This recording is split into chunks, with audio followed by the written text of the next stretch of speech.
IPFW Lady Don.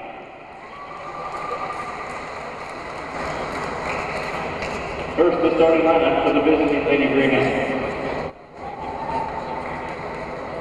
At one guard, a 5'4" sophomore from Anderson, Indiana, number 10, Melissa Grant. At the other guard, a 5'7" freshman from Lafayette, Indiana, number 22, Ann Hensley. At a forward, a 5'10" senior from Covington, Indiana, number 20, Lori Morgan. At center, a 6'1" senior from Logansport, Indiana, number 34, Courtney Sen. And at the other forward, a 5'6" senior from Irvington, Indiana, number 42, Sandy Hare. Head coach to the Greyhounds is Chuck Valentin. And now for our IPFW Lady Don. And one guard, a 5'7" junior from Frankfort, Indiana, number 12, Amy Perkins. At the other guard, a 5'9" freshman from Decatur, Indiana, number 23, Lindy.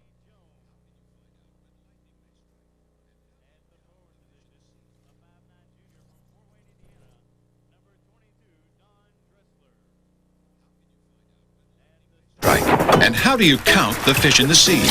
How can you tell if a child is growing normally, if baseball is getting better, or traffic is getting worse? How do you know about stock market trends, the risk of cholesterol, the history of witchcraft, or the future of spacecraft? With statistics, that's how. And how can you find out about statistics? With the new Statistics series, Against All Odds.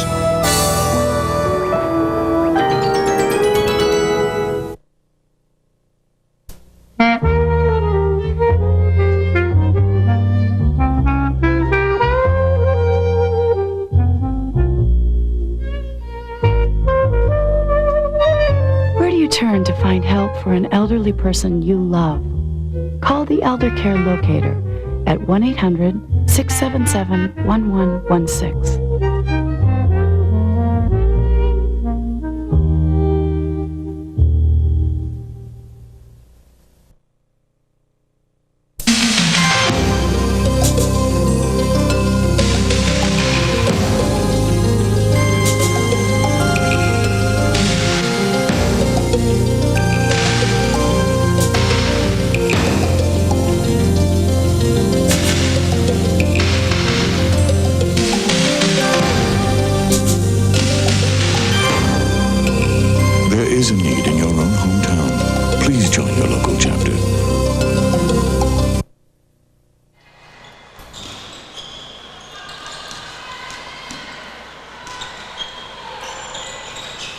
Live at the Mastodons, and Indianapolis just opens up on the 2-point field goal. IPFW on attack just in the opening minute now. And Hensley with the field goal for the Indianapolis team. You couldn't tell, but Indianapolis worked it patiently around perimeter that time, shooting with just 10 on the clock.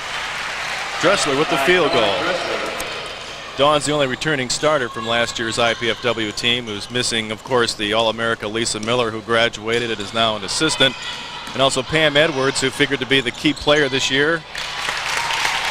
She's out with an injury as Courtney Sands hits the first field goal.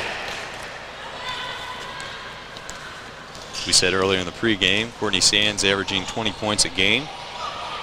6'1" senior, can shoot both inside and outside.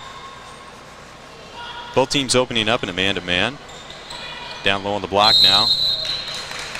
Record draws the foul.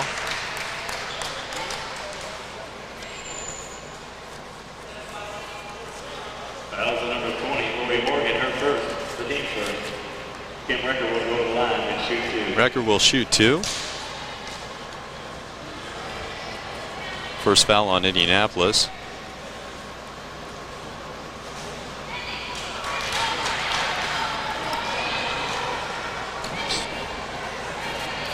Kim averaging 13.5 points a game to lead IPFW in scoring in this young part of the season. Misses them both, but Dressler comes up the rebound, sticks it back for 4.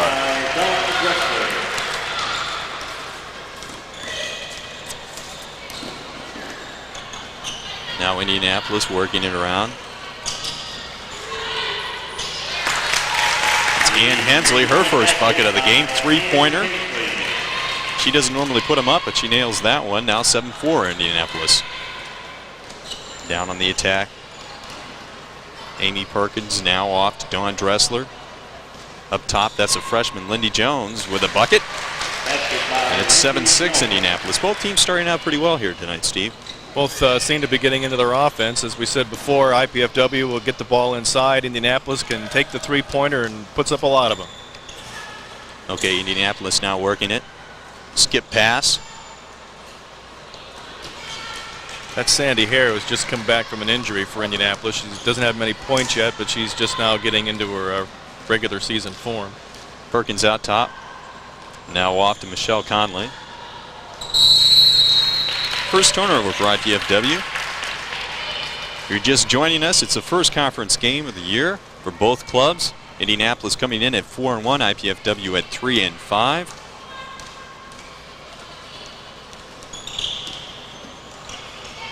And the conference is very important to get a good start off to a Division II title berth.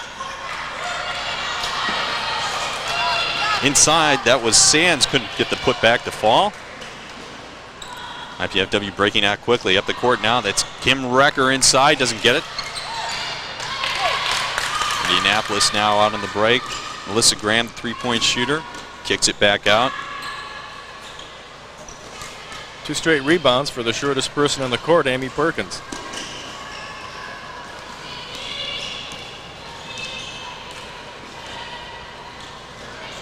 Both teams now struggling as the defense picks up a little bit. Inside, good entry feed that time by Recker. Michelle Conley picks up her first 2 of the ball game. It's now 8-7. IPFW's first lead. Lazy pass that time by Melissa Graham. Dressler almost coming up with it. The Indianapolis ball now. Just about 4 minutes into this ball game now. Indianapolis again working on the perimeter outside.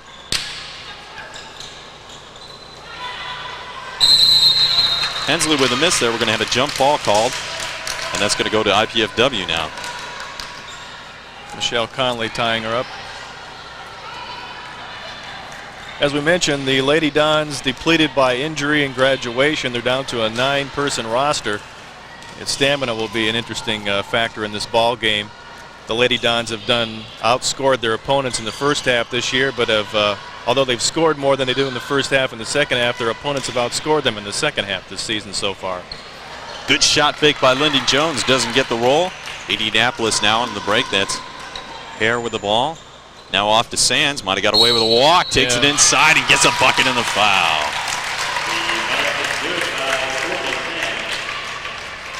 Good move for the big girl, 6'1" senior. Amy Perkins with a foul for IPFW. That's her first. Team first as well. Indianapolis only has 1 foul.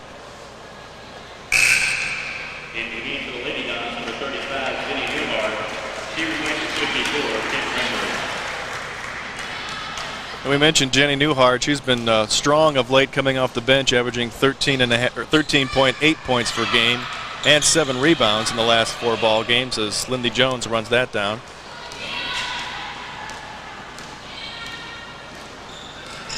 Perkins again to set it up out top. Now off to Dressler. Indianapolis switched to a 2-3 zone this time down. Comes up with a board. Now on the break, Melissa Graham. Over to Hare, back to Graham. Working inside, gets the bucket. Used her body well that time. Fending off Lindy Jones. Getting away the right-handed shot. Indianapolis now leading 11-8. We're just 5 minutes into this contest. Perkins now on top of the key. Out to Recker. PFW needs a good shot attempt this time. Open shot by Jones. Dressler, no. It's Ann Hensley with the rebound and the bucket. A coast-to-coast job. Kiss on the glass, 13-8. Indianapolis now. A little run of their own, coming back with 6 straight points.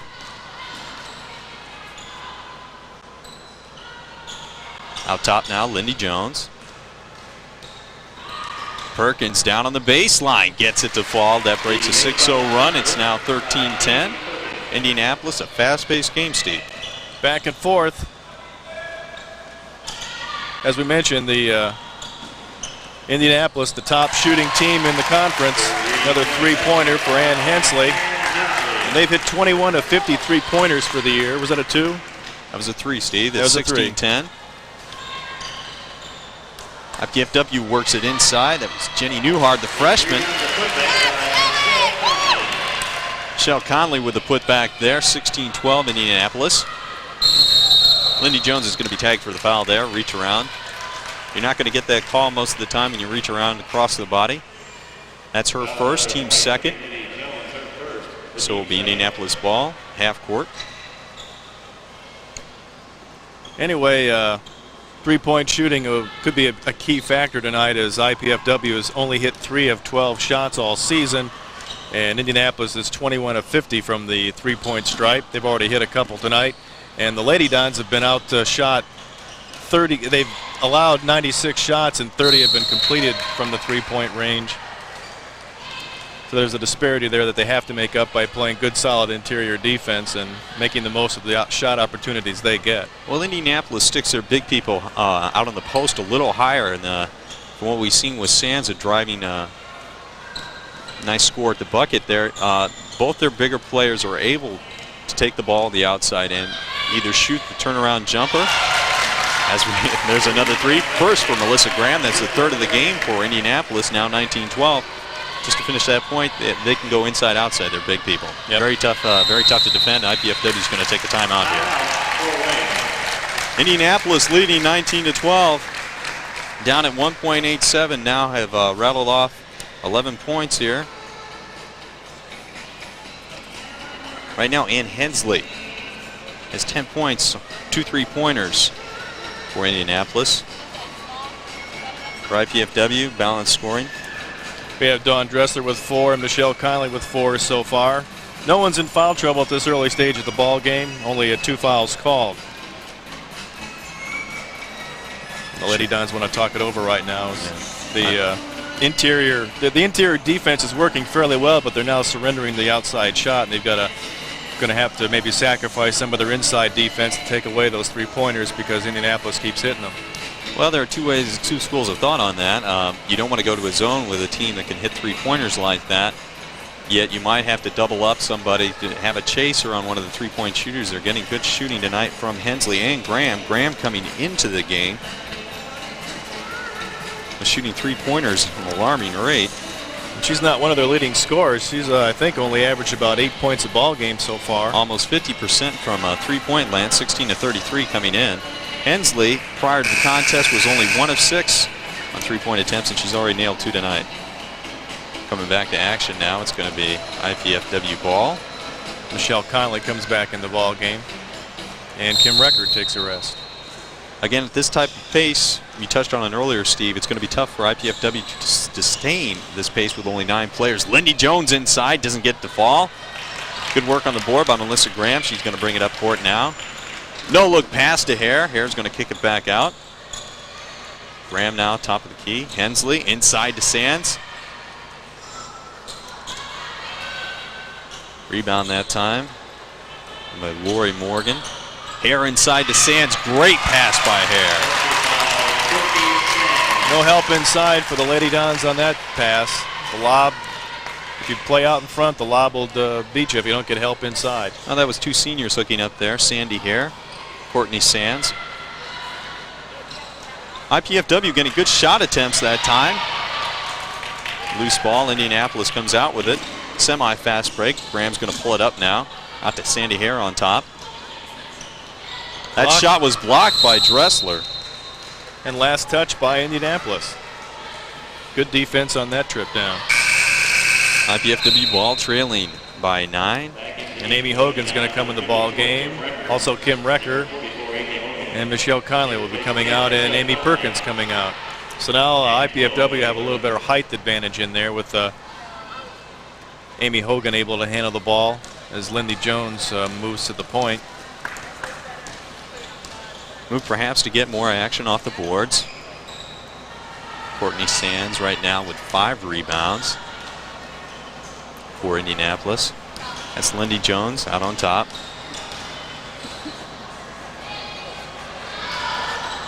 It's a 1-3-1 zone by Indianapolis. Sands down in the post, holding down the position. Dressler now swings off a pick. Baseline can't get it to fall. Rebound attempt no good. Hair breaking out, 1-on-2. That's Hensley, 12 points for Hensley now. It's 23-12. IPFW just not getting enough offensive rebounds at this point. And Indianapolis on a 16-4 run now. Just over 9 minutes into this contest. Working baseline that time, going to draw the foul. It's Kim Recker. Courtney Sands picks up her first foul, and Recker will be shooting 2. Kim, one of the leading scorers so far for IPFW this season, looking for her first points of the ball game. Kim comes into the game with a 13.5 clip. Second leading rebounder on the team, next to Dressler at 7.5 a game. It's a good look at the young lady. Misses on her first try.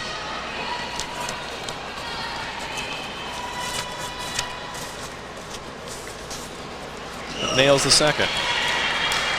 10-point lead for the Greyhounds from Indianapolis. 23-13. Low pressure there by Lindy Jones on the ball handler. Now Sands out top. It's Melissa Graham back into Sands. Good give and go. Almost got it to foul. There's going to be a foul called. Newhart will pick it up, although she didn't quite believe it. Good defense by Amy Hogan helping out there, but Lady Dons committed the foul. Well, Indianapolis has used that play successfully twice already. This time it works again for a foul. It's just a simple give and go there. Sands bounces off a pick, swings down low. And IPFW, with a limited number of people, are going to have to watch their foul situation down there. Sands hits the first. Ripped out of there by Newhart. And IPFW will reset now, down by 11. Jones having problems with the ball. Turns it over. Now a 4-on-1 fast break. Sandy Hare pulls up and travels.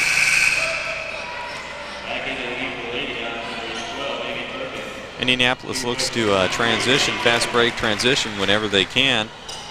A good move on their part. Perkins back in.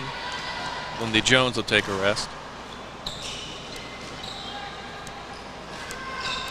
This isn't the best team for the Lady Dons to face, trying to break a home court losing streak. They're playing a team that's got great senior leadership and experience, and they're a young team.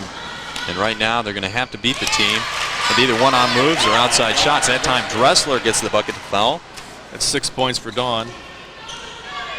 And it's 24-15. Indianapolis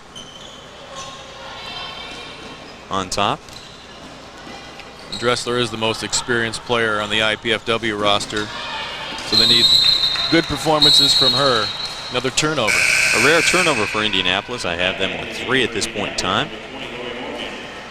And Hensley's going to get a break. Coming back in for Indianapolis is going to be Lori Morgan.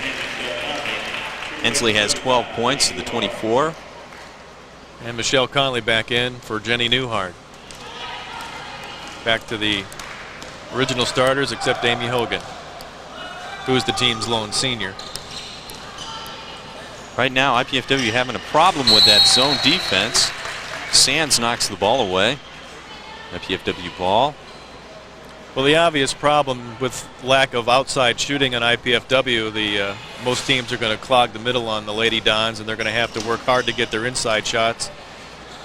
Ooh, like that time Recker gets away with a foul on Sands and pushes it up and in. 24-17 now, Indianapolis. 3 for Recker. Good hard power move. Lady Dons picking up their defense out at the three-point arc now.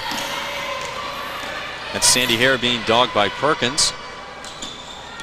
Now Morgan up top, picks up the dribble.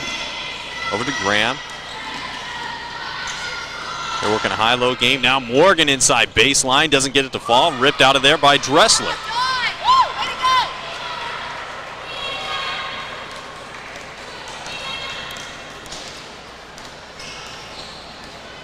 Indianapolis open with a man-to-man, but quickly switched to his zone.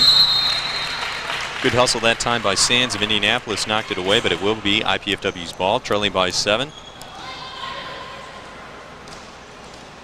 About 9 minutes to go in this first half. Relatively fast-paced first half. 3 on the way. A little bit forced, open shot, gotta let her have it. That's a travel. That time 2 Indianapolis players on the ball. Another break for the Lady Dons. Number 54, Samantha Fenneman in now for Indianapolis. She's 6'0". She's 6 feet tall, and you put her in with Sands at 6'1". Got a pretty tall front court in there. That time, Fenneman picks up the foul. Good hustle by Michelle Conley inside. There's just just nothing but arms when you go inside like that, and she got the ball up and go to the line for 2. Indianapolis is going to call a timeout here. Chuck Melander doesn't like what he's seeing here. Indianapolis losing a little bit of momentum. IPFW coming back, getting the boards inside. Scoring right now, trailing by 7, 24-17. Dressler, the leading scorer now for the Lady Dons with 6 points. Kim Rickards added 3 with a free throw. Michelle Conley with 4, and Amy Perkins and Lindy Jones each have a bucket. We're going to have to get some guards scoring to help balance the inside game of the Lady Dons. As we mentioned, Ricker and Conley inside are the main forces for the Lady Dons so far this season. Well, IPFW did take a 3-point shot. They're going to take it if it's open. Perhaps they are going to realize that they're going to have to take the outside shot. Well, Amy Hogan's capable of hitting the 3-point shot. She hit it last year often.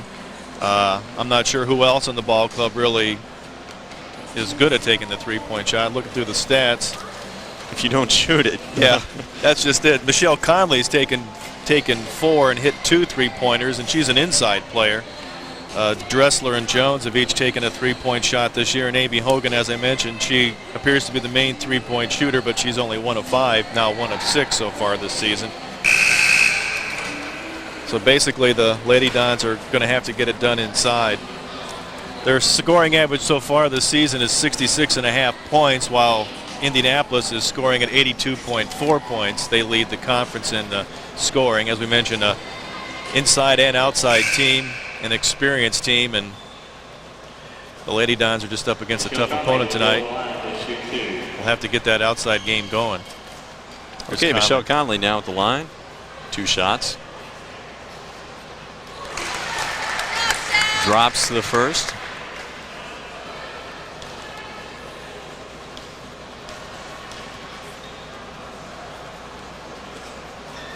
And gets the second.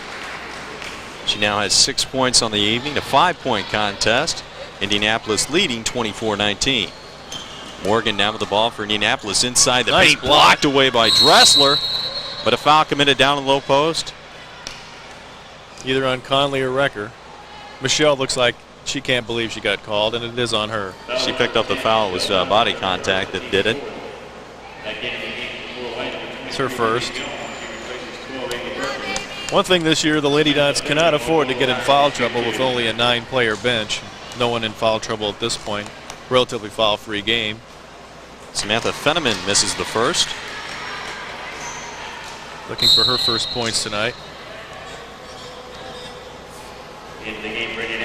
And Hensley coming back in the game. Sandy Hare coming out. Hensley has 12 points for the Greyhounds.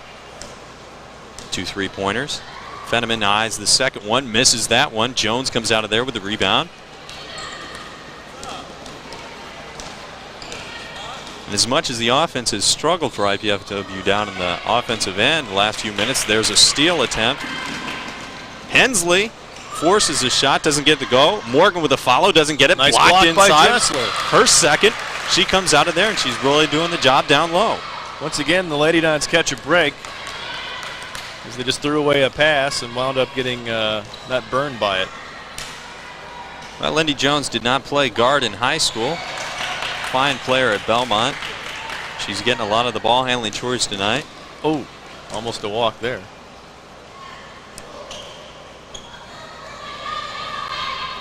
That's Hensley out on top now. Graham outside. Man-to-man defense for IPFW. Fenneman outside, just outside. Three-point line, takes it inside, doesn't get it to go. Morgan tips it, keeps it alive. It's going to be IPFW ball. Good interior defense that time down. Seen a little bit more one-on-one game now with Indianapolis. Yeah, that really wasn't a good shot by the Greyhounds. Fenneman really had nowhere to go with Recker right there, and the Lady Dons come up with the ball. Trailing by 5 at 24-19. Inside now, that's Recker. 10-foot turnaround, gets it to fall. 5 for Recker. IPFW closes the 3 now. Jones out top trying to take the legs out of Melissa Graham, the three-point shooter from Indianapolis. Now over to Hensley. Tried to run a little clear out there. IPFW really packing it in down low. They give Fenneman the open jumper. She doesn't follow their shot, but the board comes out. A generous bounce. Now Indianapolis going to set it up again. And this time I think they really have to call Sands' number. Well, I think they'll let Henneman take that shot all night long. There they try to get into Sands. Conley all over, gets away with a foul, and Sands turns around and drops it anyway. 8 now for Sands. 26-21 Indianapolis, a long scoring drought there for Indianapolis, stuck on 24 for a while. Now inside to Dressler, blocked by Sands. Coming back the other way, Melissa Graham. Over to Lori Morgan, slips by Jenny Newhart, but doesn't get it to fall. Good defense by Newhart that time, and IPFW looking a little winded now. The transition game and the numbers starting to take a little bit of a toll on them. 6 minutes left in the first half. Another strong rebound by Dawn Dressler there. She has at least 5 boards tonight. Outside, the three-point attempt woefully off by Jenny Newhart. Sands now going to run the break. Pulls up. Reset now, Lori Morgan now. Baseline, 10-footers, good. Morgan's first bucket of the evening, and she scores 18 a game. Well, she's been forcing her game a little bit, trying to find her shot. Hasn't had much to fall. IPFW back this time into Conley down low. Double team. Kick back out to Lindy Jones. Back to Conley. Dawn Dressler again. Dawn Dressler coming up big, but that time you could see the legs just weren't in Conley's shot. And on the foul. Fenneman picks up her second foul. That's the team 4th foul. Neither team in foul trouble as of yet. Dressler has been keeping IPFW in the game off the boards. Dawn is 76% free throw shooter on the season. Can draw the Lady Dons back to within 5 points. As close as they've been the last part of the half.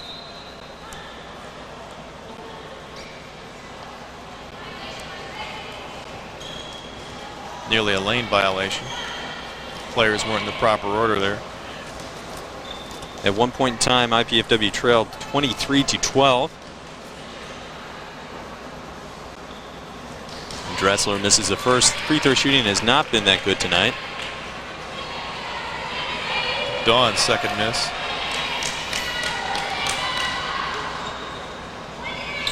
Short, but it rolls in.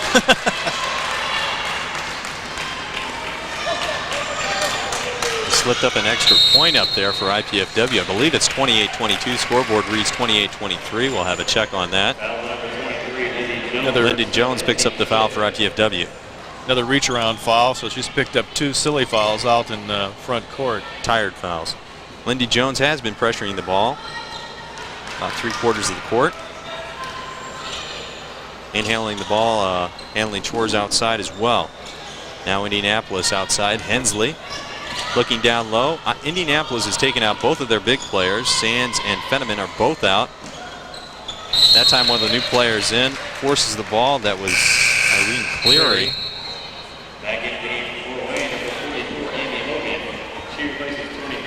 Lindy Jones will have to come out now. She's got 2 fouls, and they really can't afford to have her pick up a 3rd foul here in the first half. So Amy Hogan back in. Morgan now unloads, can't get it to fall. Conley comes out of there with a rebound. IPFW back and a chance to cut it to 4 now, 28-22. Conley outside. Indianapolis sticking with his zone. Down low, Newhart. Nope, travel.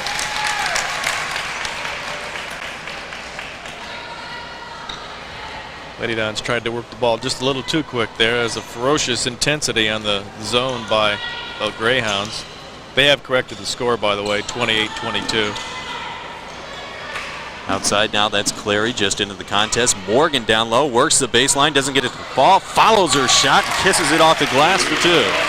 She has 4. It's 30-22 Indianapolis now.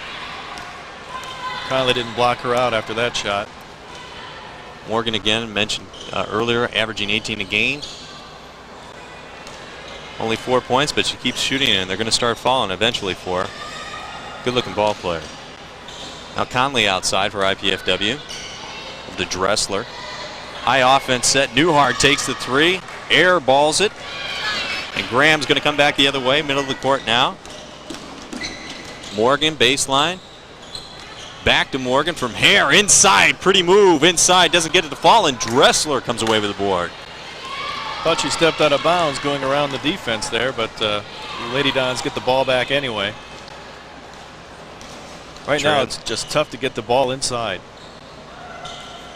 Trailing by 8. Well, Indianapolis is setting their zone up at the top of the free throw line, daring IPFW to shoot, and all 3-point attempts taken by IPFW have been not even close. Yeah, Amy Hogan's going to have to start hitting that shot before the defense is going to come out a little bit. Just as we said that Jenny Lindy Jones is going to have to sit down, she's back in the ball game. Also in for Indianapolis, Sands, 6'1" center. Cross-court pass to Jones. In and out.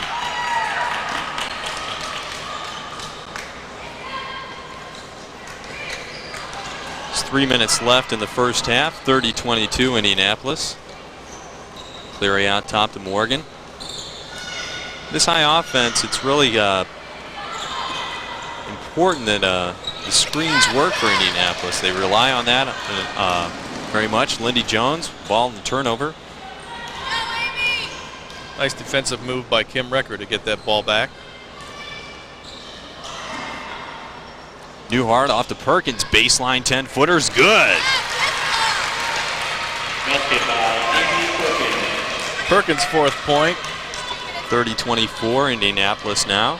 IPFW hanging close. Indianapolis coming in, averages 82 a game. IPFW 66. That time Cleary unloads, misses. Perkins comes out of there with a rebound. Going to pull up and set up shop now with 2 minutes remaining first half. Over to Dressler, doesn't look at the basket. Going to kick it back out to Jones. IPFW looking for a clean shot, gets it. Recker can't hit. Good follow by Dressler. Rebound and save out to Newhart. Jones steps up. Yes! And bucket made possible by Dawn Dressler's hustle as Lindy Jones hits her 4th point of the night. The guards are starting to score now for the Lady Dons as they close it within 4. Dressler is really keeping IPFW in the game off the boards. Sacrificing her own shot attempts process. Cleary gets away with the travel inside. Now Sands, baseline, airballs it. Jones comes out with a rebound. Chance to cut to 2 or 1 now with a 3. Perkins now up top, over to Dressler, inside, good entry pass to Newhart, can't get it to fall, and good block out there by Indianapolis. Back the other way, the Greyhounds wanting to run. Sandy Hare in time, gets the bucket. No, it's going to be waved off. Amy Perkins stepped in front of her down the lane, but before she got the shot off, so it'll, at this point, I guess it'll be out of, it should be out of bounds. Well, it was a good foul the way it works out, but Hare should have had that bucket. It will be Indianapolis ball underneath their own basket. 4-point lead, just under a minute to go here in the first half, 30-26. 2 fouls on Perkins now.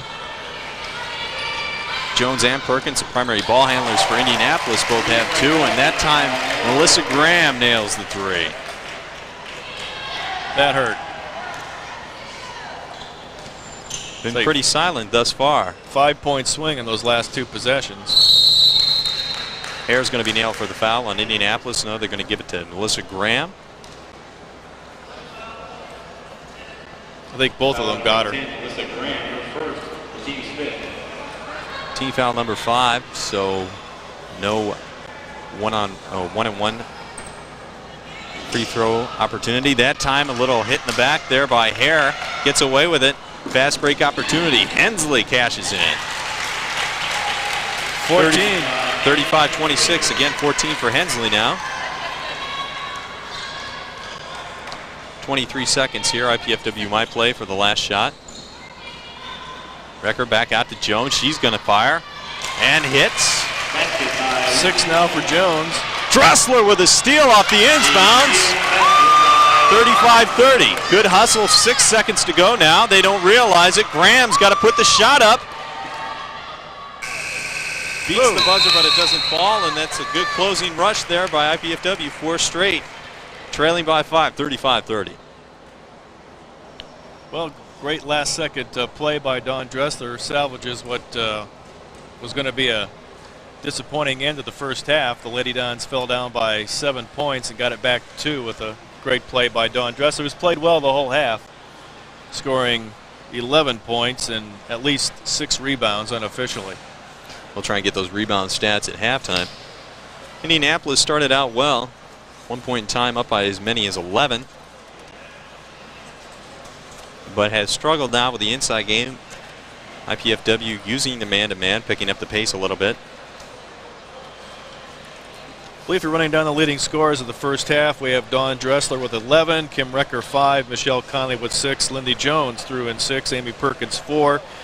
And Indianapolis is being led by Ann Hensley, who is 14. Melissa Graham has 8. Their leading scorer, Courtney Sands, has 8. Lori Morgan has 4 points. And that's the basic scoring for the Greyhounds of Indianapolis. Only people in foul trouble, Samantha Finneman with 2 for Indianapolis, and Lindy Jones and Amy Perkins, the starting guards for the Lady Dons, each have 2 fouls. Hey, the men's game follows this one tonight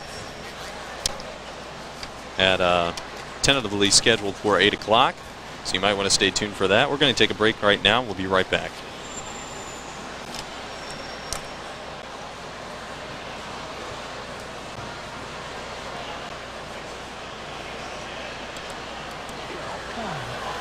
Some people still don't realize how space technology benefits everyone.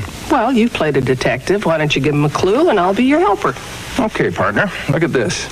Without warning, hurricanes can take a huge toll in lives and property. But with space satellites, we now have ample warnings. And thousands of lives have been saved. Hey, Carol, we're a great team. We're a great item. Space technology. This is what's in it for you. Mental illness. We fear it. We laugh at it. This guy's lost his We scorn it. We think it's shameful. But these are misunderstandings. Misunderstandings that will fade away if we see mental illness for what it really is. A medical disease. A disease that can be treated if you just know where to turn. For an informative booklet, call the American Mental Health Fund. I believe that we can. At IPFW often find ways to make national headlines through their writings and research. This year, it was a recent IPFW graduate who made her name by representing Indiana in this year's Miss America competition. 1992 Miss Indiana, Shelley Yoder, happily gave an interview to College Update. Eric Larson reports.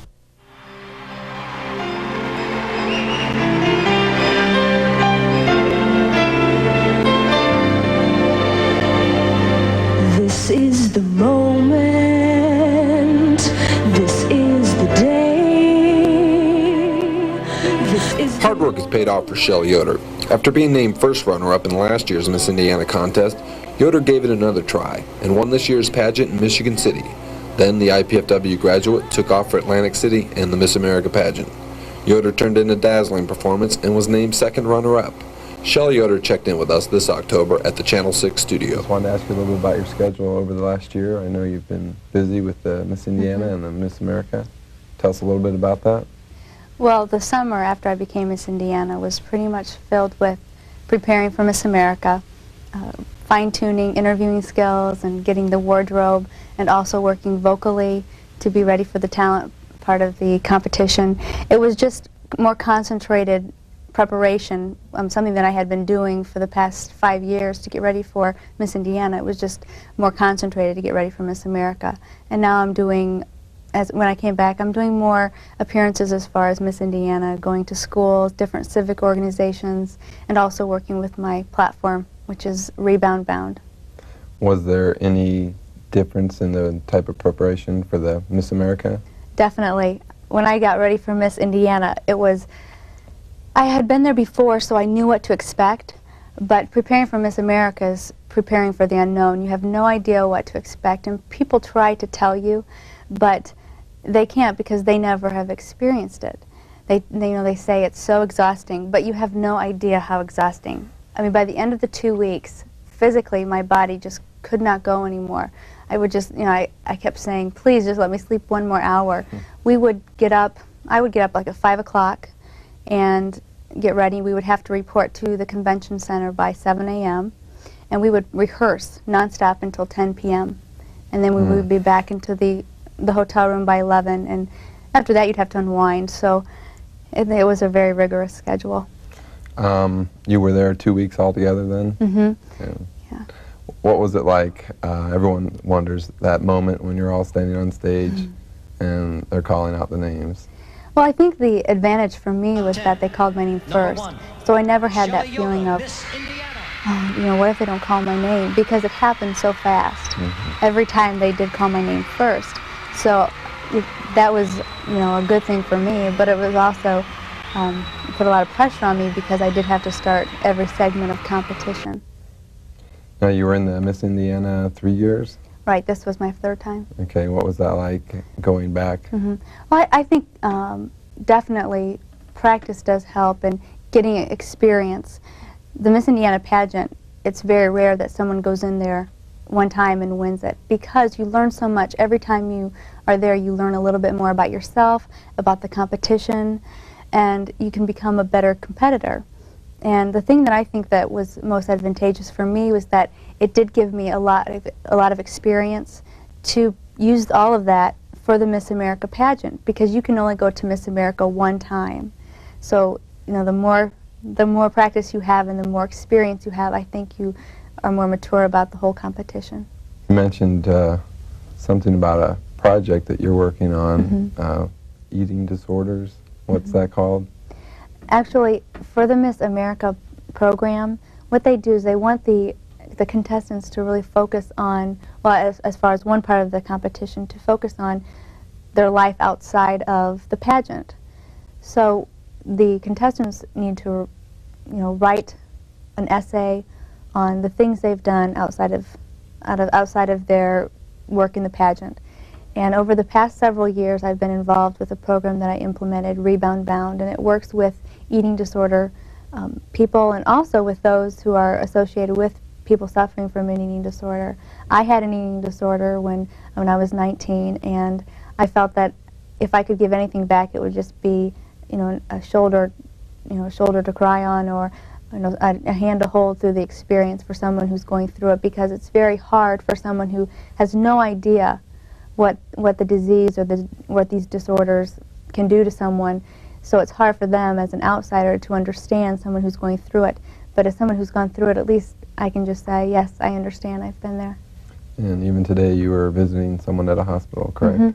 Correct. It's just becoming Miss Indiana and on national television telling 50 million people that this was my platform with eating disorders. It has opened many doors all over the state of Indiana and beyond. I've had some opportunities for colleges outside of Indiana, and it looks very promising.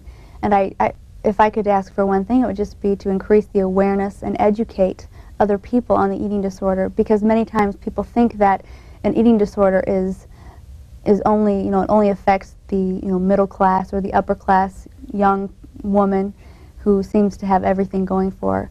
But the eating disorders, they do not discriminate.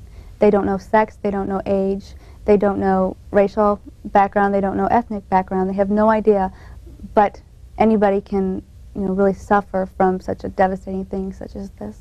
So are you hoping that in the future you could become a spokesperson for a state or national committee? Well, yeah, right now I consider myself a spokesperson for it.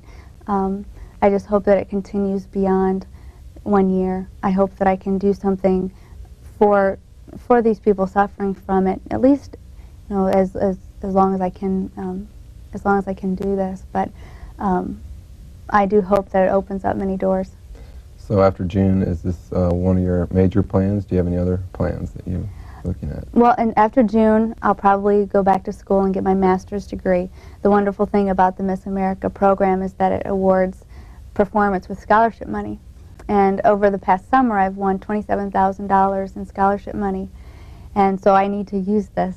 So I have been admitted to the Northwestern program in communication studies. And so I'm going to go back to school and get my master's in family communications. Okay, great.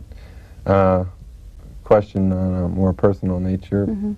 Any plans for marriage or anything like that down the road? Well, if my master's is going to be in family communication, and I hope to begin a career in that, in order to be credible, I think I better have a family. I think families would have a really hard time seeking advice from someone who has no clue what's going on in the family life. So certainly being married and having a family definitely are in the near future. Okay, great. A lot of people say that beauty pageants are really just an excuse to exploit women. How do you feel about that? I definitely disagree with that. I think that the Miss America program has gone to great lengths to change that stereotype of what a beauty queen is. And that's why they've implemented the idea of the platforms. They've also gone to great lengths to take away from the stereotype of just the swimsuit competition being so exploiting. The swimsuit competition is only 15% of the total compositional score. And also, it happens so fast. These very conservative swimsuits, they are provided by the Miss America program, so they in no way can be exploiting. Also, these swimsuits, they have a flannel lining. They're not your typical swimsuit. I couldn't go swimming in these swimsuits. I probably would sink because they're so heavy. So I think that they've really tried to make some major changes. Some things that are kind of fun to talk about. For instance, the crown. They're trying to make it so the state title holder and Miss America, so they don't have to wear it all the time. They're trying to really take away from that stereotype. I no longer have a sash to wear because that gives you the idea of a beauty queen. Those are a lot of good moves, and having it be a scholarship program, I think, really can change that. Last year alone, they gave away $10 million in scholarship money. It's the largest scholarship opportunity for women today, is the Miss America program. Okay, great. What was it like working with Regis and Kathy Lee? Well, I really enjoyed it. It was a nice opportunity to get to know, two celebrities that are very famous on a one-to-one basis. And they worked with us for approximately 3 days. They came in and we were able to have lunch with them, and they got to know each of us. They asked, where we were from, something funny about ourselves, and it was a time when they genuinely wanted to get to know each of the contestants. And the thing that I was most impressed with, they are just like they are in their show. Their show is a great example of what they are like in real person. They were both very complimentary to the program and also to the pageant itself. They in no way wanted to take away from the contestants being the focus, and they kept putting the focus back on us. And I just thought that was very admirable, because so many times when you have a star doing something like this, they can want all of the attention and all of the glamour. But they were willing to place that glamour and the attention back onto the contestants, and I thought that was very admirable. You are a recent graduate of IPFW? Exactly. Okay. What would be one thing that you would remember most about IPFW? definitely this interview. No, on a serious note, I think something that I've been able to keep within me and to take along were the memories that I made when I was here with the faculty, let alone the students. But the thing that I remember the most happens to be the faculty in the communication department. I actually transferred here from Hanover College, and that was a very small college. The campus is 1,100 people large, so it's a very small campus. And I went there hoping to get the individualized attention, and actually when I left there and decided to transfer to IPFW, I found more personalized attention here. I had some very strong faculty behind me. Jo Switzer, she's involved in the communication department. Dave Switzer, who's also involved. Robert Martin, all of those really key factors in my happiness here, and also then the success that I've been able to take with me when I left.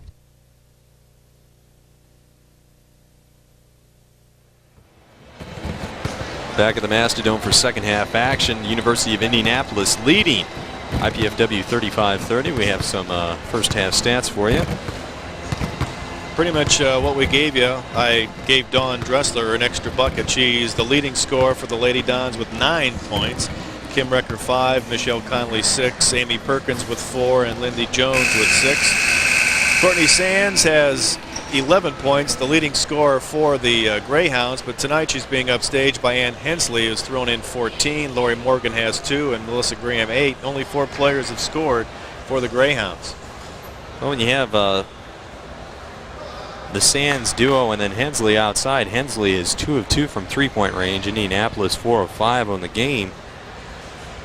IPFW 0 of 3 from three-point land. When you have that type of duo, inside-outside game, you don't need much scoring from the other peoples. Lori Morgan only has 2 points, and she's normally good for about 18, so look for her to get on track. Getting ready to get the second half underway. The original starters for the Lady Dons, and the ball's on the floor. 5 seconds to get it in. That was pretty interesting. You don't want to linger in your timeout huddle. Now the buzzer rang. The official has every right to do that. Sandy Hare out on top. Now that's Courtney Sands. Or scratch that, Fenneman. Hare now, 10-footer. And someone else has scored. Her first bucket of the ball game. The ball game. 37-30. IPFW now working it. Dressler outside. Good first half for her. 9 points, 6 boards. Now over to Perkins. Perkins to Conley out on top. Dressler baseline. Double team. Throws it away.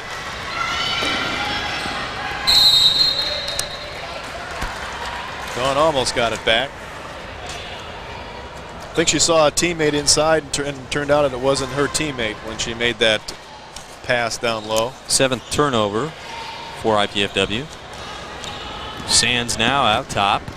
Can't take it to the bucket and drive. Gets the foul. Second time we've seen her do that from beyond the three-point line. Conley picks up the foul. That's her second. Sands will have 2. And let's see, I have her 3 of 3 from the line so far tonight. Okay, she's 1 of 3 actually. But she hits that one. Opening game statistics having a little problem up here. Yeah, but we'll get that underway. Gotta get my crayon sharpened. And now she's 2 of 5 for the night. And the Lady Dons get the ball on the rebound. First game of the Great Lakes Valley Conference. Both teams. Indianapolis coming in at 4-1. IPFW 3-5. Losers in the last 5 of 6 games. Dressler now back out to Jones. Jones hits it from the outside. That's a 2. Cuts it to 6 points. 38-32 Indianapolis. That's what the Lady Dons need. They need some scoring from outside to open up the middle for Kim Recker and Michelle Conley. Hensley one-on-one move there against Dawn Dressler. Dressler gets her first foul in the ball game.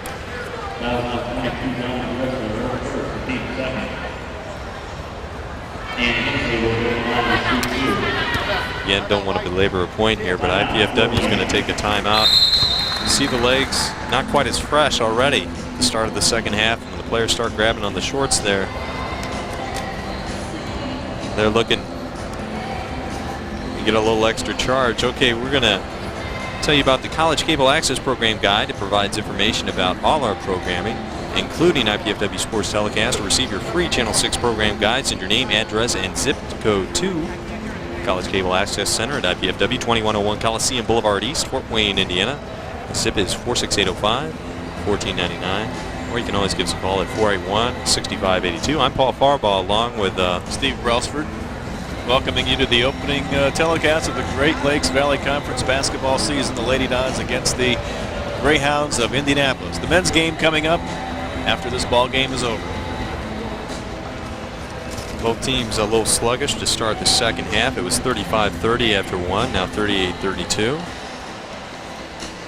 Early on in the ball game, the Lady Dons got well behind. They were down by 11 points, 23-12 after a 16-4 run by Indianapolis, but they battled back to within 4 with about a minute and a half left in the first half.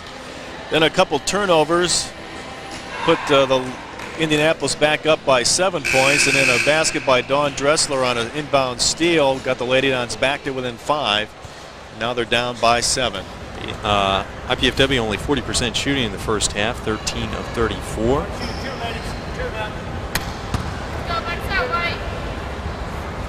This is Ann Hensley at the line for 2 for Indianapolis. She hits the first, will get the second. One lady's on the release. She's having a career night tonight so far. 16 points for Hensley. And it's an 8-point lead, 40-32 for Indianapolis. IPFW now on the attack. Perkins with the ball between the rings, now off to Conley. Taken away by Hare, jump ball call. That's going to be IPFW basketball. Got to watch out for those pesky little guards when you're out in the high post. And they have been running Conley out high on the post. 6-foot junior forward. Kim Recker, free throw line is good. 7 now for Recker. And that's cuts the lead back down to 6, 40-34 Indianapolis. Sands out on top, over to Hensley. Down to Sands, looking inside, doesn't find anybody. That time Hensley fumbles away the ball, good entry pass. IPFW comes up with it, 7th turnover for Indianapolis. Lindy Jones just inside 3-point range, can't get it to fall. She hit her last 2 straight, and Dressler with another board, her 8th rebound. And a chance at her 11th point of the night as she's going to the line.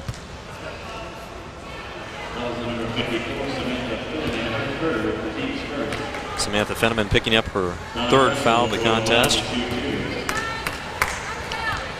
That's Dawn Dressler's 4th offensive rebound of the evening. Can't connect on the free throw, though. As much as IPFW has struggled on the offensive end, trying to find a decent rhythm, they are still within 6 points. Dressler can cut it to 5 with the free throw here. She does. 40-35 Indianapolis. Little full court pressure now by Lindy Jones. Jones has been trying to wear out the 3-point shooter of Melissa Graham, coming in the contest just 1 shot under 50% from 3-point land. Now that's Hensley. Over to Graham, back out to Sands, up high. Wants to work it down low, takes it herself, draws the foul. Interesting thing Indianapolis is doing there, they're sending 2 picks down for her down on the baseline there, and letting her with the option of either rolling off both those picks or dishing to one of the players down in the post. And she's got a quick first step and got around Michelle Conley, and all she could do was foul as she went on by. That's 3 on Michelle now.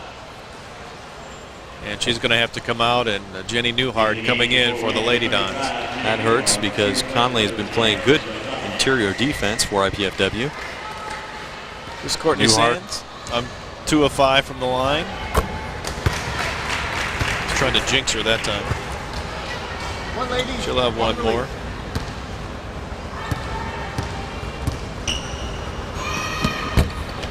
Misses a second, rebounded out of there by Lindy Jones. Over to Perkins now. Gonna set the offense out to Recker, free throw line, into Newhart. She just came in for Conley. Back out to Recker, now to Newhart. Doesn't get it to fall. Sands out of there with a rebound.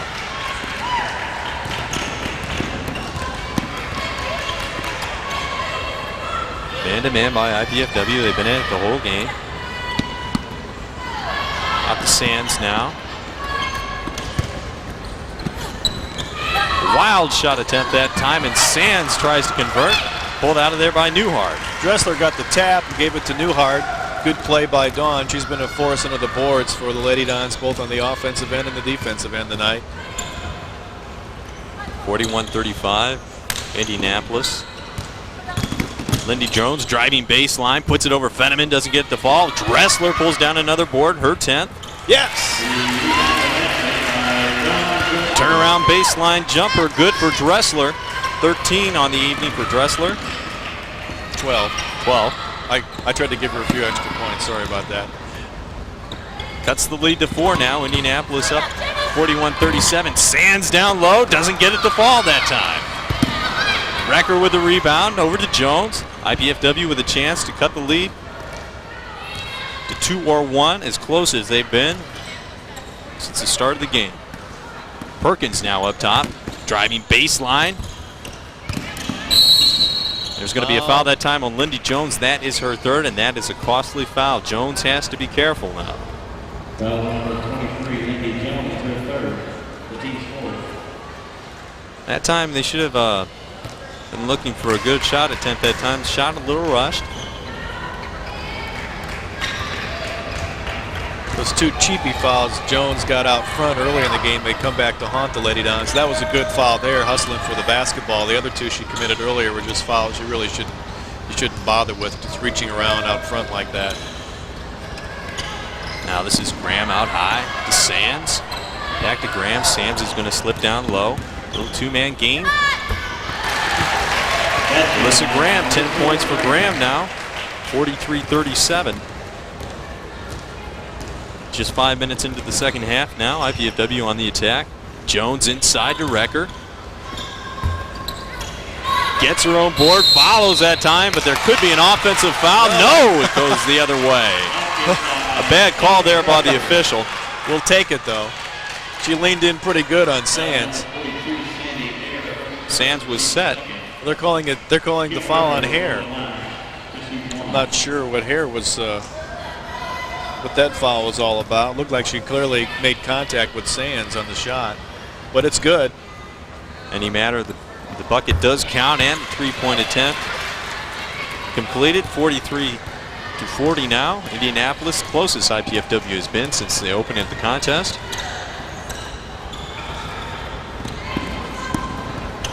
Now inside, Hensley slips inside. Hensley got lost in the defense, I think, that time down.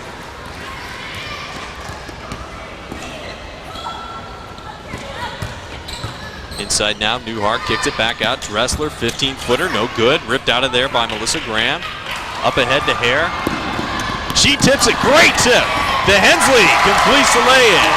47-40 Indianapolis. I think Dawn Dressler lost track of the ball there. She was back on defense because she didn't really react to the pass coming in, and she could have picked that ball off.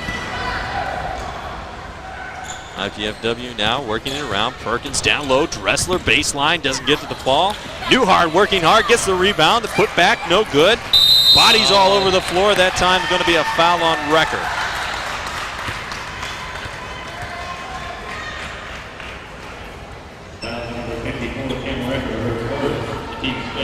It's Kim Recker's first foul, but more importantly, the team 5th foul for IPFW. Looks like Indianapolis will be shooting some free throws a lot in this ball game. Melissa Graham over the timeline now. Over to Hare. Sandy Hare now with the ball. Cutting Hensley. She slips inside 2 defenders. Another bucket. 22 for Hensley. I'm not sure what the defense IPFW is using, but Hensley is running free to the ball. Time Jones baseline, doesn't get it to fall. Sands pulls out the board. Indianapolis on a 6-0 run. Hare looking to fast break. Gives it up to Fenneman. Open jumper. Hits it. 49-40. Or scratch that, 51-40 now. Indianapolis. Amy Hogan getting set to come in for the Lady Dons. As is Michelle Conley. Lady Dons may need a timeout here before too long. That time the bucket doesn't go. Foul will be on Fenneman. That's her fourth. An 8-0 run there. Will be a shooting foul. No, they're going to say the foul happened before she put her attempt up. IPFW ball out of bounds. Trailing now by 11, did have it down to 3. Fenneman now coming out for Indianapolis. Irene Cleary in for the Greyhounds. Perkins to trigger. Gets it into Recker, open jumper. Doesn't go, she follows her shot. Good hustle by Recker to get her 12th point of the ball game. Nice inbounds play there.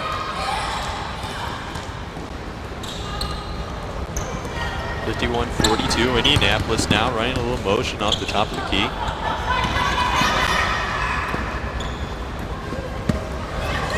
Melissa Graham going to reset the offense over to Hensley. Back to Graham down low. Inside, one to get to Sands, knocked away. Too much passing by the Greyhounds that time. IPFW with a chance to cut it to 6. The three-pointer now. Perkins going to reset. Outside to Newhart, over to Recker. Michelle Conley, great play by Graham, knocked it away. Conley came down with the ball, and Indianapolis out on the break. 4-on-2. Over to Hare inside, covered up. Back outside to Graham.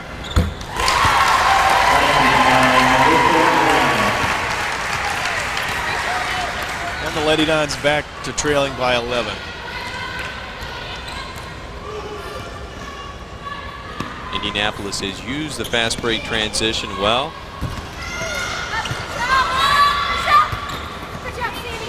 Hare anticipated that pass. Jump ball, it's going to be Indianapolis ball. The possession. Arrow coming back, Indianapolis now up 53-42 on a 10-2 run. Some half-court pressure by IPFW trying to change up the defense. Does work. Newhart pulls away a rebound. You can just tell the pace for IPFW on their offensive end is a little bit slower. The lack of players on the bench starting to show a little bit. Amy Perkins with a drive and a kiss off the glass for 2. Cuts the lead back down to 9. 53-44 Indianapolis. Lady Dons extending the defense out farther, but they may get burned here. Good skip pass to Sands that time. She has the bucket. 15 now for Courtney Sands. She comes into the contest averaging 20.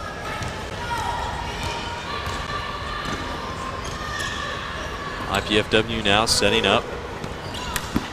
It's Recker down to Conley, looking to drive baseline. Spins, Sands gets a piece of it. Recker follows though and gets the bucket to fall. Could have been a foul on that play, but Kim Recker got the rebound off the block and the bucket. That's 14 now for Kim Recker. Not much substituting for both of these teams. We've been playing almost non-stop here the second half. Players looking a little winded. Over to Graham now. Fighting off a pick. Cleary looking down low. Over to Sands. Nice block by Amy Hogan.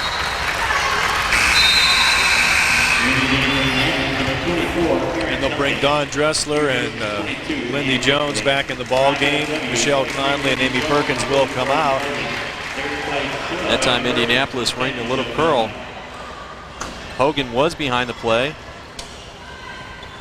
Was fortunate to get the block there as Graham put it straight up. Hare with nowhere to go on that play. Just over 10 minutes to go in the second half. 55-46 Indianapolis. To trigger now. Cleary gets lost.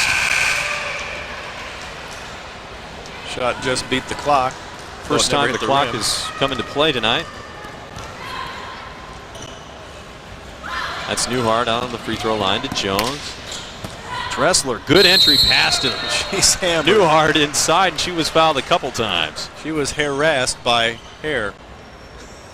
I'll let that one go.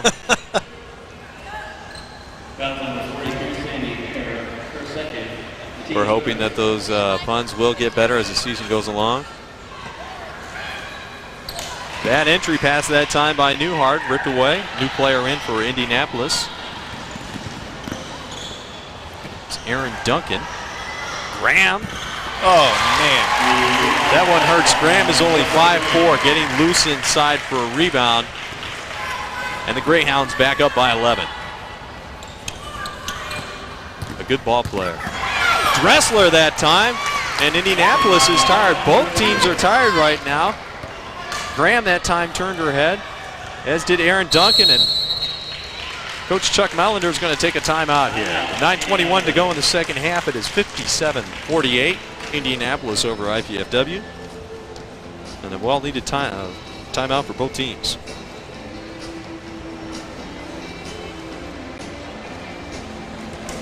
We at IPFW are pleased to bring you cable casts of NCAA athletic competition, both Division II and Division I volleyball, Division II basketball. We hope you enjoyed the show and the excitement of intercollegiate sports from IPFW. To provide such programs, we need your support.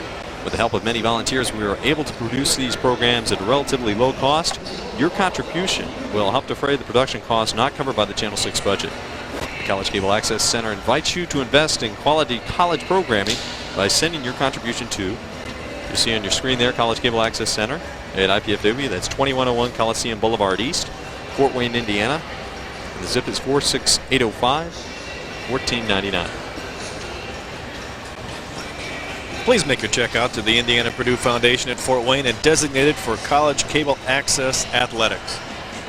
And not a bad crowd on hand out here tonight, slowly filtering in. There's a lot of things to do. The boys' holiday tournament, the SAC holiday tournament going on in St. Francis right now.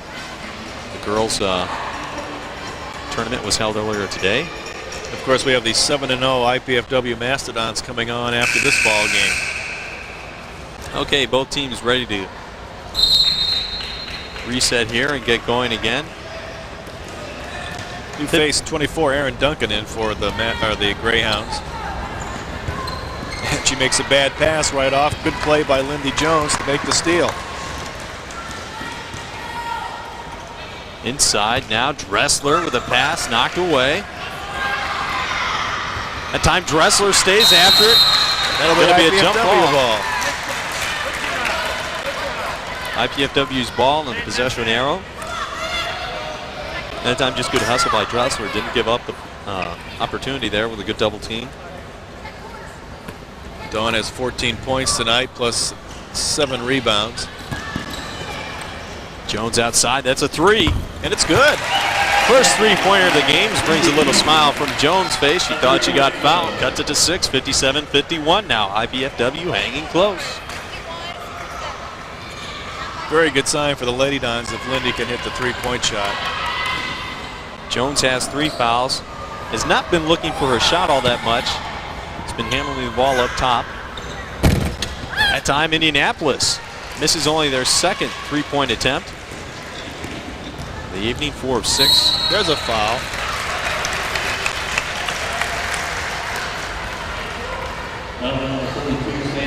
Sandy Hare's third foul. Team fourth foul for Indianapolis.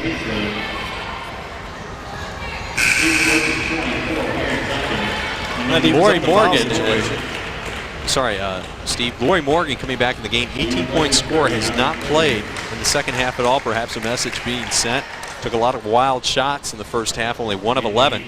Although we thought she had 2 shots, but she's credited with 2 points in the first half. Newhart out and Recker back in for the Lady Dons. Good look there at Irene Cleary coming out for Indianapolis. Amy Hogan gets her first bucket. Hogan has been quiet.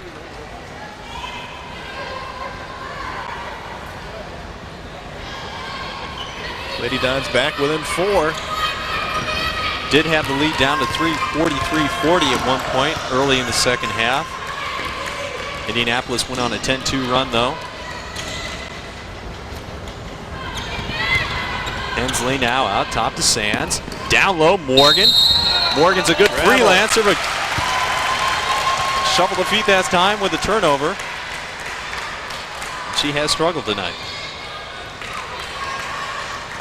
IPFW with a chance to cut it to 2 or 1 now on this possession. Going to take a timeout. Kleinfelter realizes this is a very important possession. Going to take a timeout and talk it over. We'll be right back for more GLVC basketball action right after these brief messages.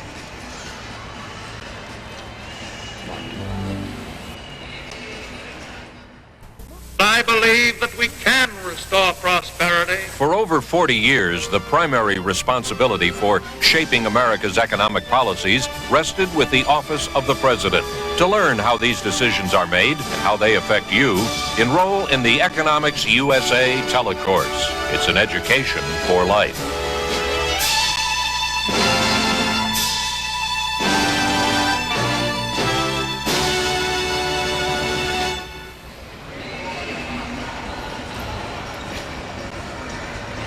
Back at the Mastodon, 57-53, the University of Indianapolis over IPFW right now. Lady Dons responding to an earlier 8-0 run by Indianapolis to a 9-4 run of their own here.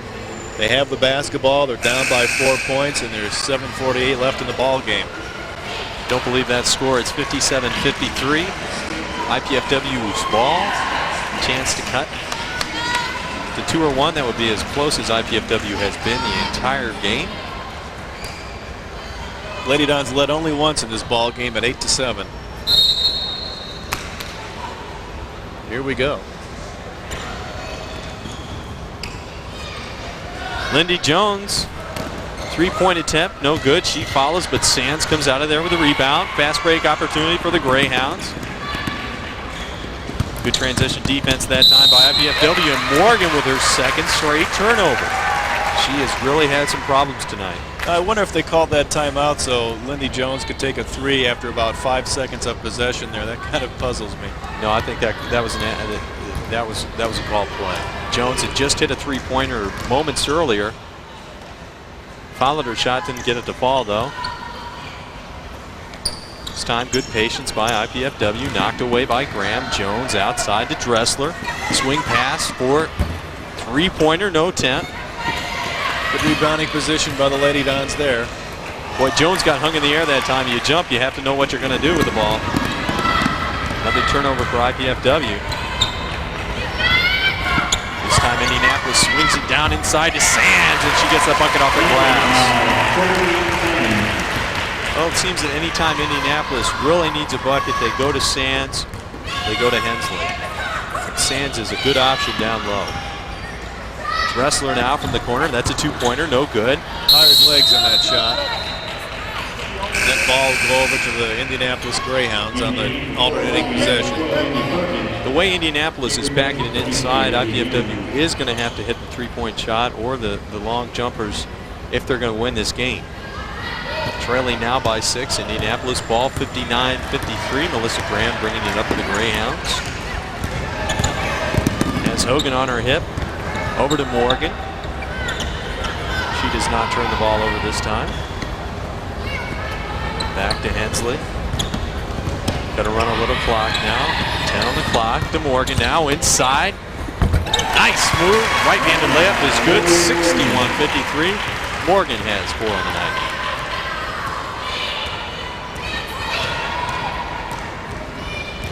Two straight buckets for Indianapolis.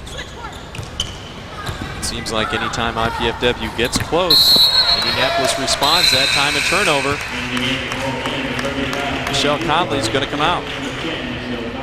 Newhart back in. And I'm sure every trip down now, Indianapolis is going to work that clock a little bit, run their offense. Set those picks and screens to get Courtney Sands open, or Lori Morgan. There's Morgan going baseline. Did beat Newhart to the bucket. Get 2 shots out of it. Newhart's first foul. They're going to call that for the shot, so Indianapolis will take the ball out of bounds. That is 6th team foul for IPFW, so next foul for IPFW will result in a 1-and-1. Sort of hard to figure that out. Foul and shot attempt. That time they will be shooting. Newhart again. Newhart, just a freshman, playing well of late for IPFW, averaging about 13.5 points a game. Sands only 3 of 7 from the line tonight, but she has 17 points. Once again, Steve comes through with the jinx. Sands will have another attempt. And she's normally a good free throw shooter. That always works. She gets the second to fall. 62-53, a 9-point lead now for Indianapolis. 5 straight points for the Greyhounds. Lady Don's got to make something good happen here. Turnaround by Newhart is good. Graham for Indianapolis is down the floor. Might have twisted an ankle. That's Jenny Newhart's first bucket of the night. She'd been averaging 13.8 over the last 4 ball games and had hauled down 7 rebounds. Hasn't been able to get her shot to fall tonight with the strong interior defense of the Greyhounds. Looks like Graham's going to have to come out. Graham is coming out. She's the primary ball handler for Indianapolis. Now looks like Hare will be the primary ball handler now. In for Graham, Samantha Fenneman, 6'1", 6-foot junior. She's saddled with 4 fouls right now. Hare over to Morgan. Morgan outside. Can't hit the free throw, but Sands connects. 17-footer. And the lead back up to 9.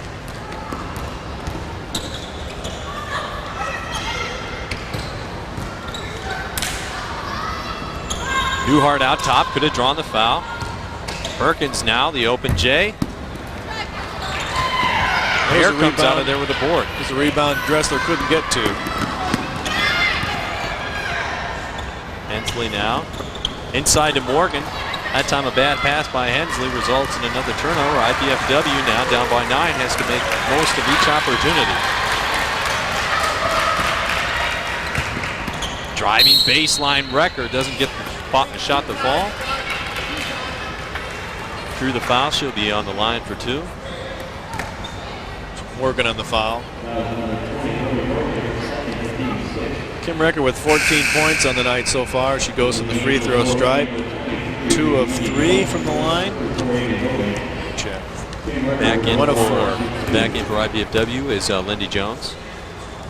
Amy Hogan gets a rest. Recker's first free throw, rimming no.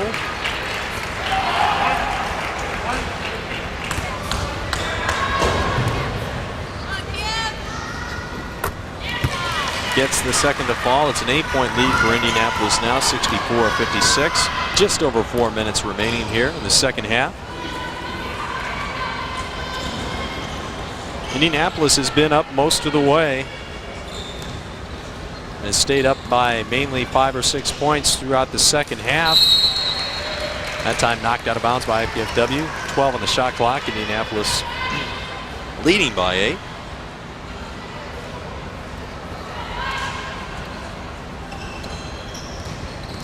Morgan inside baseline, the 5-footer rimming is good. Morgan's been quiet most of the ball game. Now she has 6 points. 10-point lead for Indianapolis, 66-56. Newhart inside, back out to Dressler. Jones with the board down low. Threw it away. Good step out by Sands, and now a double team, and Jones is that her 5th? 4th. Going to give her 5 there prematurely.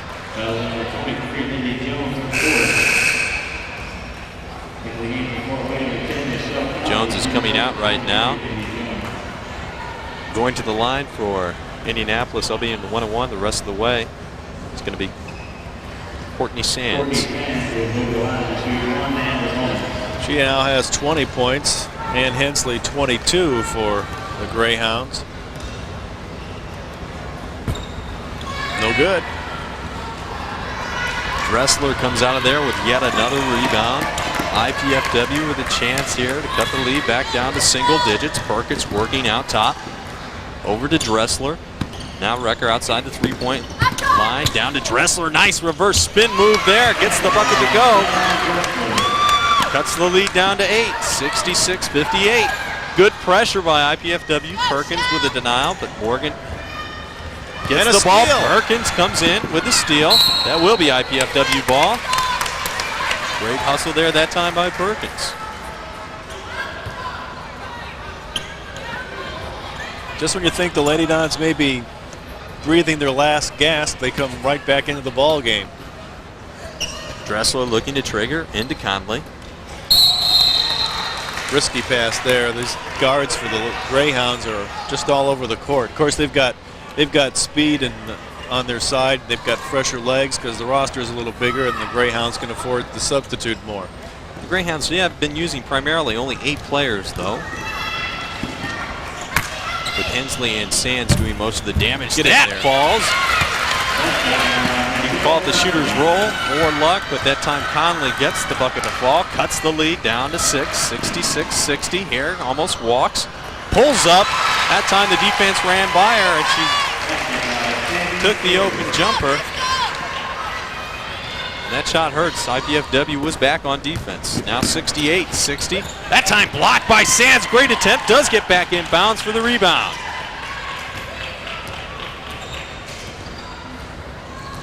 Poor sequence there for IPFW. The defense was back. A rush shot. Just over 2.5 to go now. Morgan out top. Now over to Hare. 5 on the shot clock. Hensley loads up. Draws air. Rebound by Recker. Perkins now up court. IPFW trailing by 8. Only 2 minutes to go in the contest. Now Dressler looking. Conley back to Dressler. Work before. Weak side rebound. Newhart for 2. 6-point contest now. Pressure defense. Sands breaks it. Dish. That was Fenneman. Scratch that. Now Sands slicing inside. Oh, that was a good block.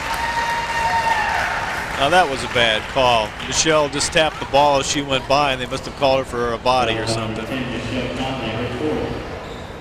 That is the call. Didn't get her on the body.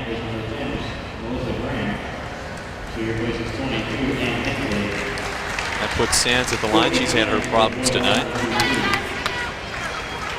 Other than Michelle getting her 4th foul, might be a break with the way Sands has been hitting free throws tonight. Lady Dons may have to do some fouling here. Dawn Dressler leading with 17 for the Lady Dons. Kim Recker 14. Lindy Jones has 11. Michelle Conley 8 points tonight so far. Courtney Sands, the leading scorer for Indianapolis, has 20. Tonight she's being upstaged by Ann Hensley, who has 22. Melissa Graham 14. Lori Morgan, the second leading scorer on the team, has only 6. As we mentioned, the foul problems, Michelle Conley and Lindy Jones have 4 apiece for the Lady Dons. Samantha Fenneman, the only foul-plagued player for Indianapolis, she has 4. Well, in the case of Lindy Jones, that does play into factor a little bit because she has been the only person to hit a 3-pointer for IPFW, and down by 6 with 1:45 to go. They're going to need her in the contest. So I would think Indianapolis would go right at her, try and run some clock. It looks like at this moment she's not going to be in. She's standing up, and the 5 who are going back in the game are going to be Perkins, Conley, Recker, Dressler, and Newhart. Well, Indianapolis has been in the lead most of the way by 10 points or more. IPFW just hanging close. The chance to win, it's been a struggle for IPFW from the field. Shot 40% in the first half. Dressler's board work kept them in the game. Second half shooting has picked up a little bit, the outside shooting for IPFW, but every time IPFW has had a run, Indianapolis has responded with a run of their own.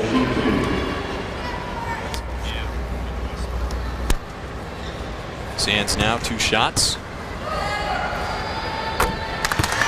Hits the first, a little sigh of relief. And now a 7-point lead and a 3-possession ball game. hits them both. It's now 70-62.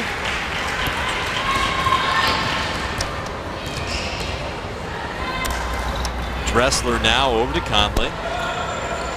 Can't waste much time. 1:30 to go now. Dressler driving baseline. Inside, ripped away down by Sands. She is fouled, and she's going to go to the line again.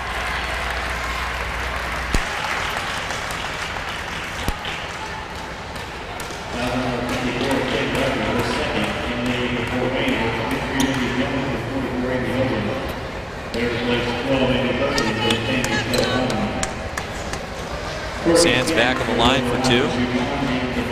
70-62 Indianapolis. Looking for her 23rd point of the ball game. 6'1" senior from Loganport has hit her last 3 free throws. And with a minute 28 left, the Lady Dons are in dire straits. Well, they obviously have to shoot the 3-point, and that's something they only have attempted 12 times coming into the contest. Now Lindy Jones, look for her to create her own shot here. Stopped outside, Newhart has Hogan. Dishes off to Recker instead inside. I don't understand the logic there. Well, Amy was calling for the ball to be passed to her for the 3-pointer, and they didn't. That time Dressler hits the 18-footer. A step back would have given him another point. Now 71-64, pressure defense. Still 25 on the shot clock, 55 in the game. Jones outside, has 4 fouls, can't foul. Fenneman now over to Graham to Sands. Morgan out top, 10 on the shot clock. Over to Fenneman, slicing through Hare. That bucket doesn't go, rebound. Out to IPFW, down by 7, 35 to go. Jones spots up for the 3, misses. Morgan comes down with the rebound. Now Graham working it over the timeline, going to rush up. Fenneman with the capper. 73-64, just 20 seconds to go, and that one put the ball game away for Indianapolis. Now Jones with another 3-point attempt, doesn't fall. Morgan with the board, and there's going to be a foul called on IPFW. Going to give that one to Dressler. She has played a whale of a ball game, but comes up short tonight. Probably foul. the player of the game, I would think, for IPFW. 19 points, 8 or 9 rebounds. She had a 6-point rebounding first half and really hustled all over the court. I don't know the official minutes played, but I think Dawn has been out there most of the time. She's played a lot of minutes tonight. Morgan connects for Indianapolis. A 10-point lead now, just 11 seconds remaining. 74-64. Morgan with another free throw.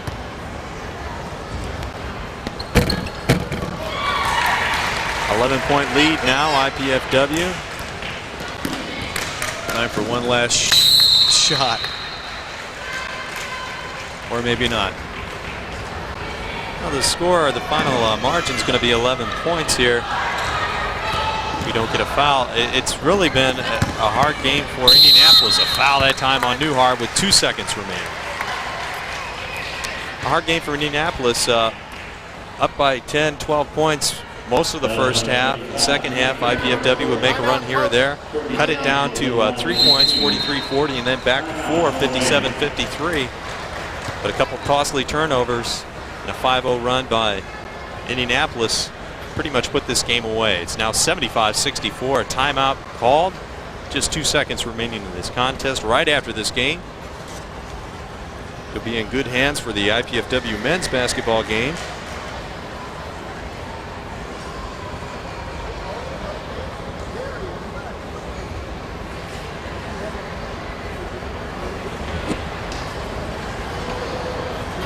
Going by the scoring here one more time. Dawn Dressler will finish the ball game with 19. Kim Recker 14. Michelle Conley 8. Amy Perkins 6. And Lindy Jones 11. Jenny Newhart 4. Amy Hogan 2 for the ball game. Leading scorer for the Indianapolis Lady Greyhounds, Courtney Sands with 23, plus a chance at 2 more here. Lori Morgan had 8. Melissa Graham 14. Ann Hensley 22. Sandy Hare with 4, and Samantha Fenneman also with 4. Sands now with 2 more free throws. She's hit her last 4 from the line. Misses this one.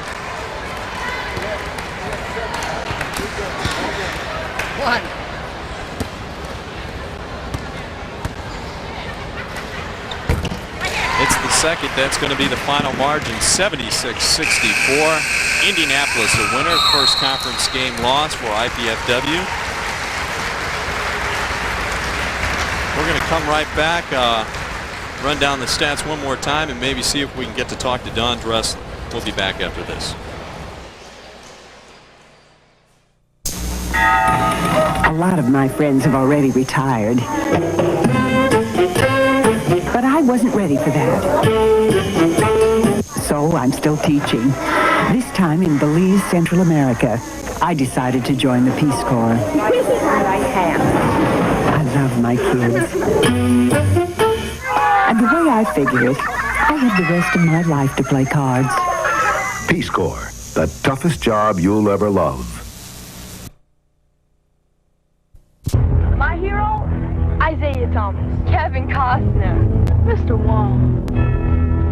These are teachers, but to the kids they've reached, they're heroes. My hero? Mrs. Wooten. If I don't get through to that child, who knows, maybe no one else will. Teachers have the power to wake up young minds, to be heroes, to make a difference. Reach for that power. Teach. Find out how by calling 1-800-45-TEACH. Be a teacher. Be a hero. What comes to your mind when you think about mathematics? Clowns, street sweepers, the Red Sox, robots, the weather, earthquakes, Disney World, pineapples, conventions, parking tickets, fishing? If these practical applications of contemporary mathematics didn't make your list, you should watch public television's math series For All Practical Purposes.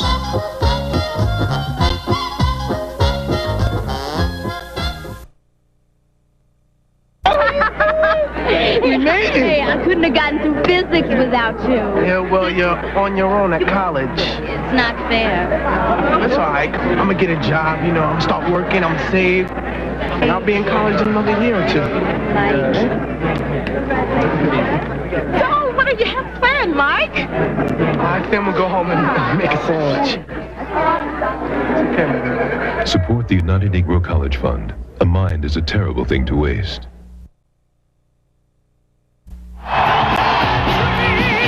Vince, come on, we're late. This headbanging is more fun than going through a windshield.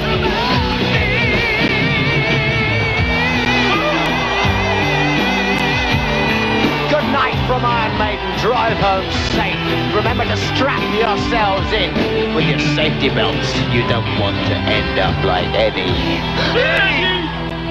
Belt up. Don't be a dummy. Bonjour. French in Action, opening a new era in language learning. A television course in 52 lessons centers around a wonderful romantic comedy filmed entirely on location in France. The story of Mireille, Robert, Marie-Laure, and the mysterious man in black will help you to learn, to understand, Excusez-moi, and to speak French. Watch French in Action.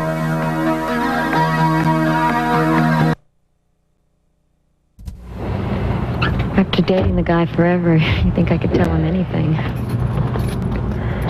Why is this so hard? I'm really scared. It takes a lot of guts to tell someone he's too drunk to drive. But you can do it. Just say it. Because if you don't, there may be nothing left to say. Kevin, I'm gonna drive. Take the keys, call a cab, take a stand. Friends don't let friends drive drunk.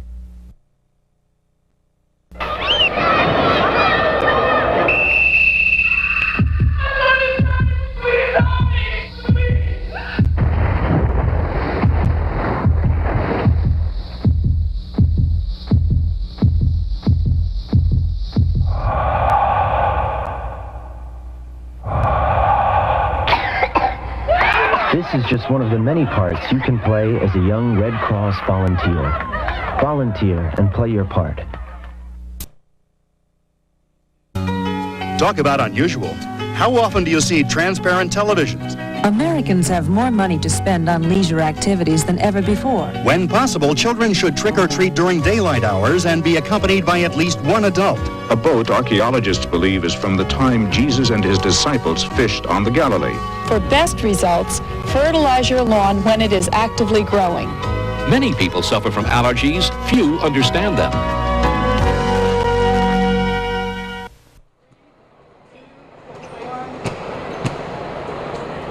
Down on the floor here with the player of the game for IPFW, Dawn Dressler, 19 points, at least 10 rebounds. Haven't got the final stats in for her yet. Tough game tonight, and you said they came out early and just were really stroking the ball well from the outside.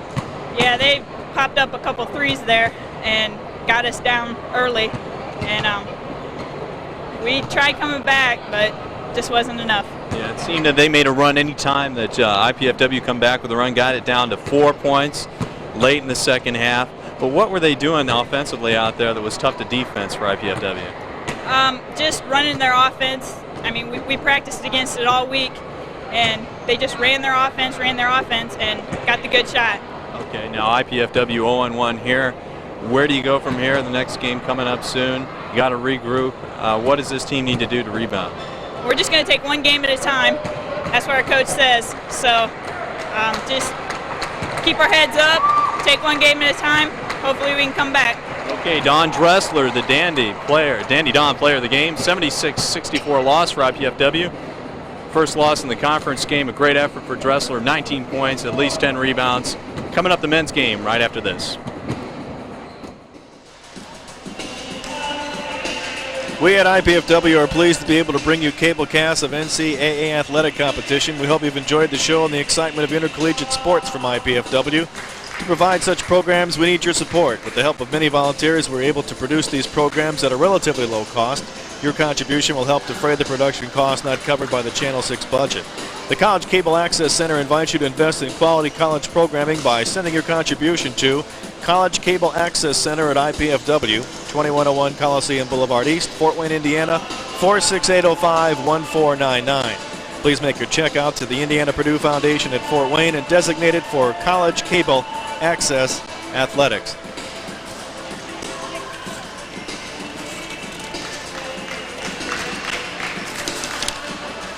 We'd like to take this time to thank the Channel 6 volunteer crew and the Learning Resource Center at IPFW for their contributions to the live production of our basketball game this evening.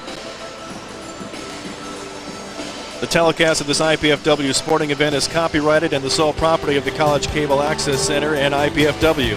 Unauthorized copying, exhibition, retransmission, or rebroadcast of this event without express written consent is strictly prohibited. Don't forget to tune in to Channel 6 this Saturday evening, January 2nd, to see Northern Kentucky University take on both the women's and men's team from IPFW. Women's game at 6, the men's game at 8 o'clock.